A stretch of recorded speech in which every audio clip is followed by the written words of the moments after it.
Now we will solve some problems on D'Alembert's principle. Our first problem is the particle is constrained in a circle in a vertical plane xy. Apply the D'Alembert's principle to show that for equilibrium we must have x double dot y minus y double dot x minus gx equal to 0.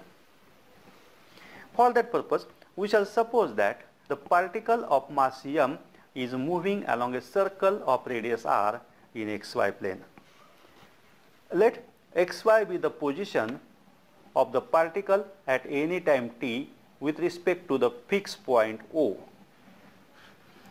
Here, the constraint of the particle, that means restriction on the motion of the particle, is that the particle always lie on the circle. Particle always lie on the circle means the position coordinate always satisfy the equation of the circle. As origin is a fix, suppose, and r is a radius of the circle, we have the constraint equation as x square plus y square equal to r square. If we differentiate this, we will get 2x delta x plus 2y delta y equal to 0. From this, we can obtain that delta x equal to minus y divided by x delta y. That is, we can obtain the relation between delta x and delta y. This is equation second, where delta x and delta y are displacements in x and y respectively. Now, we shall use D'Alembert's principle. That D'Alembert's principle is sigma Fi minus Pi dot. This Fi minus Pi dot into delta Ri sum runs over I equal to 0. That means sigma over I of Fi minus Pi dot into delta Ri equal to 0. This is the third equation, and this is the D'Alembert's motion principle. Now, for a single particle, instead of writing Fi, we shall write only F. For a single particle, F minus mr double dot delta r equal to 0, where P equal to mr dot. That means m into dr by dt. That is momentum. In terms of components, we have, in terms of x and y components, f is replaced by fx. We get fx minus m x double dot into delta x plus fy minus m y double dot delta y equal to 0. If we write that in terms of components, we will get this equation. But we know that the only force acting on the particle at any time t is its weight mg in downward direction. There is no other force. Only force acting is weight of the particle. And it is acting in downward direction. Now, resolved parts of the force are Fx equal to 0, as there is no force in horizontal direction, and Fy equal to minus mg, as minus mg equal to weight, mass into gravitational acceleration, and it is acting in downward direction, therefore Fy equal to minus mg. If we substitute these values in equation 4 becomes minus m into x double dot delta x, because fx is 0, minus m into x double dot delta x plus minus mg, because fy is minus mg, minus my double dot delta y equal to 0. Now, from this I can take minus m common, and we will get minus m into bracket x double dot delta x plus y double dot delta y minus g delta y, not plus g delta y equal to 0. Minus sign is taken common throughout. Therefore, we get x double dot delta x plus y double dot delta y plus g into value of delta y is minus x by y delta x equal to 0, and transferring minus m to the right hand side. Again, the equation can be simplified as x double dot delta x plus y double dot into value of delta y is minus x divided by y delta x plus g into minus x by y delta x equal to 0. Now, if I multiply throughout by y, I will get x double dot y delta x minus y double dot x delta x minus gx delta x equal to 0. Now, taking delta x throughout the common, we will get x double dot y minus y double dot x minus gx into delta x equal to 0. Now, delta x is never 0. Delta x cannot be 0. That's why x double dot y minus y double dot x minus gx must be 0, which is the required equation of motion. We shall solve second problem. Two particles of mass m1 and m2, two particles of mass m1 and m2 are joined by a rod of fixed length. The particle of mass m2 is a constraint to move along horizontal axis x. What is the restriction given?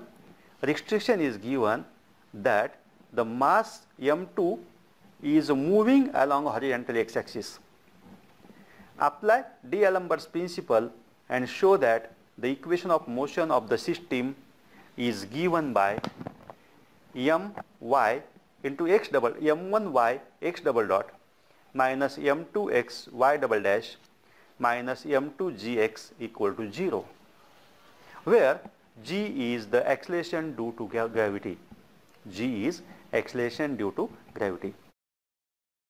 Here it is given that two particles of masses m1 and m2 are joined by fixed rod of length, some length. We shall assume that the length is L. The particle of mass moves along horizontal x-axis. This is the constraint given. Suppose two particles of masses m1 and m2 are joined by a rod of a fixed length, suppose L, and that is placed like this, suppose, whose m2 coordinate, that is 0y. m1 has a particle m1 has a coordinate x0. Therefore, we shall assume that x0 and 0y be the positions of two masses m1 and m2 at any time t. The equation of constraint is, as rod is a fixed, distance between these 2 points m1 and m2 is always fixed. That means distance between the point x0 and the point 0y is always fixed, and distance between these 2 points is nothing but root of x square plus y square, and it is nothing but L. Therefore, from this we can obtain constraint as x square plus y square equal to L square. We get constraint x square plus y square equal to L square. Differentiating this, we will get 2x delta x plus 2y delta y equal to 0. That means x delta x plus y delta y equal to 0. And therefore, delta x equal to minus y by x delta y, where delta x and delta y are displacements in x and y respectively. That is, delta x is displacement in x, delta y is a displacement in y. Now, we shall use D'Alembert's principle for two particles. D'Alembert's principle for two particles is given as F1 minus M1 R1 double dot into delta R1 plus F2 minus M2 R2 double dot into delta R2 equal to 0. Thus, we will get equation F1 minus M1 R1 double dot stands for second order derivative, d square r by dt square, dr1 plus F2 minus M2 R2 double dot dr2 equal to 0, which is equal to F1 is nothing but along x-axis and F2 is nothing but along y-axis. Therefore, we shall replace F1 by Fx, F2 by Fy. Therefore, this above equation is equivalent to Fx minus m1 into x1 double dot, x1 not x double dot, m1 into x double dot delta x plus Fy minus m2 into y double dot delta y. But we know that Fx equal to 0 and Fy equal to minus m2g, because that m2 is always falling in downward direction as the m1 is moving along x-axis.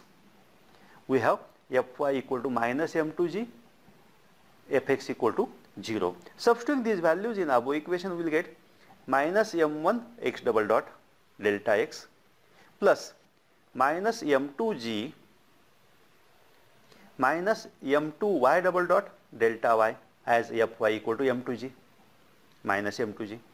And therefore, in this we shall use delta x equal to minus y by x delta y. We shall replace delta x by minus y by x delta y.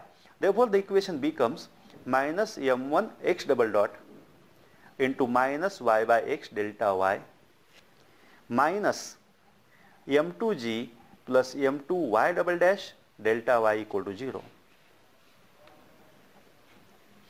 From all these terms, we can multiply by x and take delta y common. Therefore, m1 x double dot y minus m2 y double dot x, this term minus m2 y double dot x minus m2 gx delta y equal to 0. But delta y is never 0. Therefore, the bracket must be 0, and hence m1 x double dot y minus m2 y double dot x minus m2 gx equal to 0. This is the required equation of motion. Our problem is two particles of masses m1 and m2 are located on a frictionless double inclined planes and connected by an inextensible massless string passing over a smooth peg, or it is also called as pulley. Use the principle of virtual work to show that for equilibrium we must have sin alpha 1 by sin alpha 2 equal to m2 by m1, where alpha 1 and alpha 2 are the angles of the inclined planes to the horizontal. Apply D'Alembert's principle to describe the motion. Here we have to use the two principles. First principle of virtual work to prove that sin alpha 1 divided by sin alpha 2 equal to m2 by m1, and then to describe the motion we have to apply D'Alembert's principle. Now we shall describe the problem first. The system of forces are acting as follows. Suppose this is a particle of mass m1, this is a particle of mass m2. They are located on frictionless double inclined plane. This is first plane, this is second plane. On this double inclined fixed plane, the two particles of masses m1 and m2 are moving. Further, they are connected by an inextensible string which is passing over a pulley. That pulley or smooth peg is there, and then we have to show that sin alpha 1 by sin alpha 2 equal to m2 by m1. Now, this plane is inclined by an angle alpha 1 to the surface, and this is inclined by an angle alpha 2. Now, weight of this particle, the force acting on this particle is m1g. force acting on the second particle is m2g. There is a tension acting along the pulley, and if we resolve this vector m1g into horizontal and vertical component, the two components, we will get first component m1g sin alpha 1 and second component m1g cos alpha 1. In similar fashion, particle m2 has a weight m2g in this direction, in downward direction, and if we resolve this m2g into horizontal and vertical components, that means two perpendicular components, we will get first component m2g sin alpha 2 and second component m2g cos alpha 2. Now, according to the principle of virtual work, what does the principle of virtual state? Sum of Fi delta Ri equal to 0. Principle of virtual is F dr equal to 0. Sum of all Fi dri equal to 0. Here there are two masses, therefore we have taken I from 1 to 2. And this can be written as F1 delta R1 plus F2 delta R2 equal to 0, where R1 and R2 are position vectors of the masses M1 and M2 with respect to the pulley. The constraint on the motion of the system is that the total length of the string is constant. That length never changes. Therefore, R1 plus R2 must be equal to constant. If we differentiate this, delta R1 plus delta R2 becomes 0. And from this, delta R1 equal to minus delta R2. This is the constraint. Delta R1 equal to minus delta R2. For equilibrium, we have F1 delta R1 equal to F2 delta R1. Now, we shall write the values of F1. F1 value of F1 is force acting on the first particle is m1g sin alpha minus t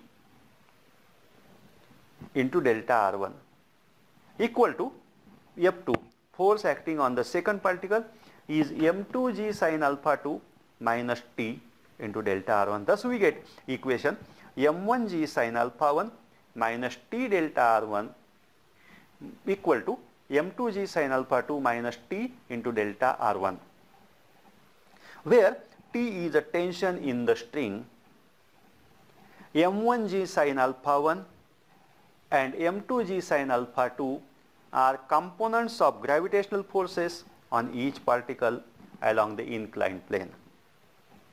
Now, if we simplify the above equation, I will get m1g sin alpha 1 into delta R1 minus t into delta R1 equal to m2g sin alpha 2 delta R1 minus t delta R1.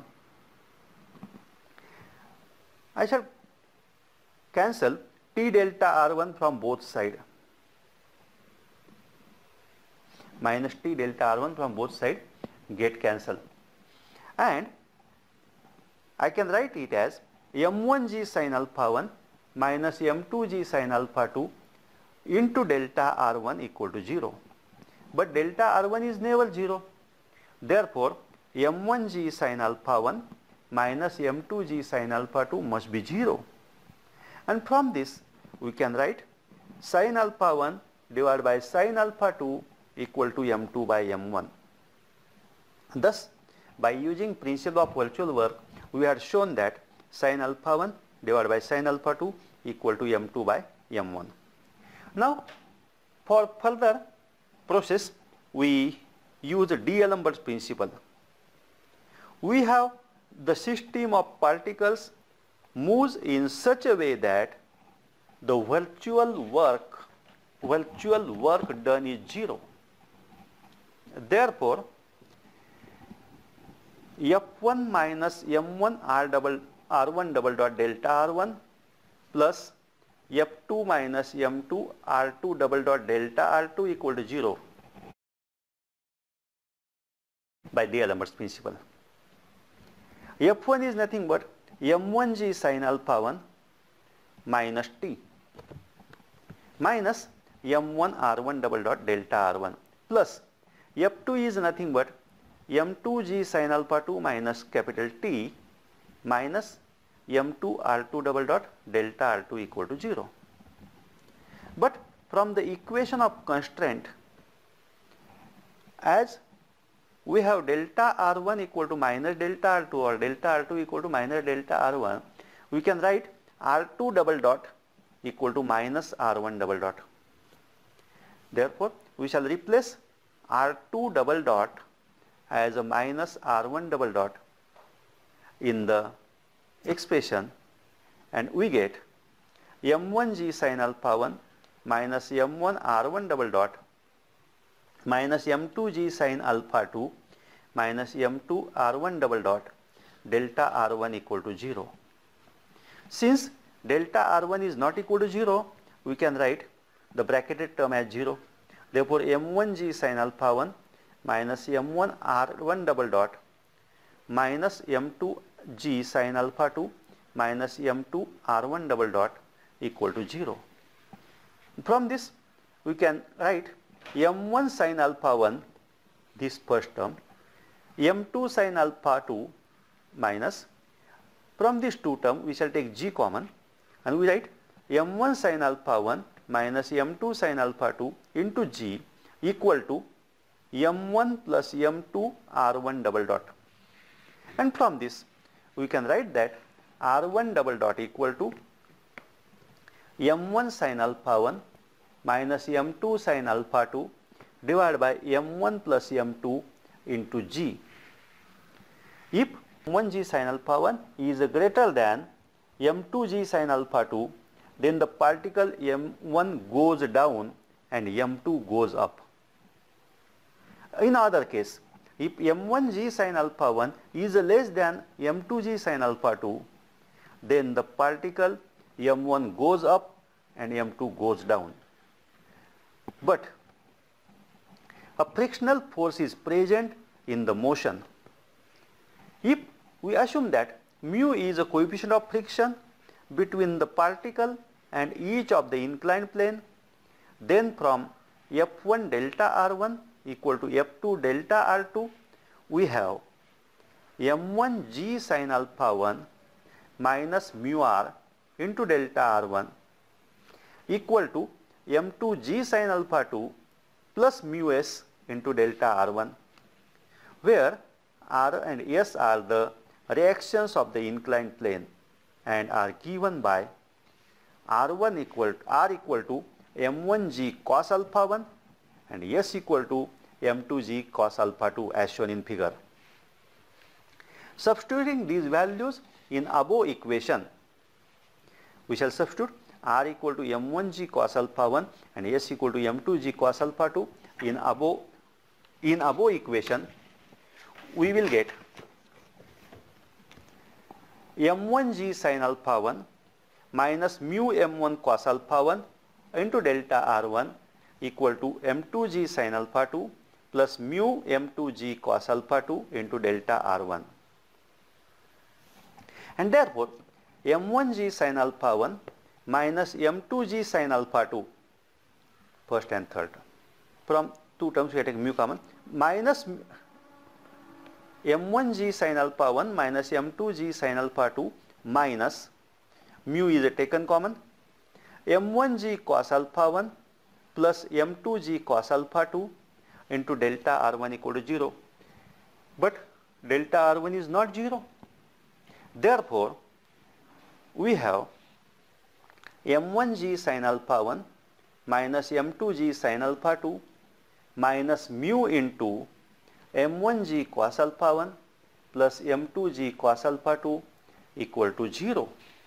And from this we can write that mu equal to, that is coefficient of friction, equal to m1g sin alpha 1 minus m2g sin alpha 2 divided by m1g cos alpha 1 plus m2g cos alpha 2. This is the coefficient of friction, and thus D'Alembert's principle is used. Our next problem is use D'Alembert's principle to determine the equation of motion of simple pendulum. Consider the particle of mass m is attached to one end of the string. Suppose this particle is attached to one end of the string and other end is fixed to a point O. Let L be the length of the string or length of the pendulum and theta be the angular displacement from fixed position. Then by D'Alembert's principle, we have F minus mr double dot delta r equal to 0. And we know that on the particle only gravitational force is acting. That means there is weight of the particle acting in downward direction, that is mg, and its resolved parts in perpendicular components are mg sin theta and mg cos theta. Resolving the force mg acting on the particle along the direction of motion and perpendicular to direction of motion, we can write minus mg sin theta minus mr double dot delta r equal to 0. Negative sign indicates that the force is opposite to the direction of the motion. Since delta r is not equal to 0, we can say that g sin theta equal to g sin theta plus r double dot equal to 0. Therefore, r double dot equal to minus g sin theta. From figure, we have r is nothing but arc AB. This implies that r equal to L theta, and hence r double dot must becomes L theta double dot. Therefore, L theta double dot equal to minus g sin theta, and from this we can write theta double dot equal to minus g by L sin theta. But we know that for small angle theta we have sin theta equal to theta. For small angle theta, sin theta is always equal to theta, and hence theta double dot equal to minus g by L theta. This is the equation of motion of simple pendulum. Thank you.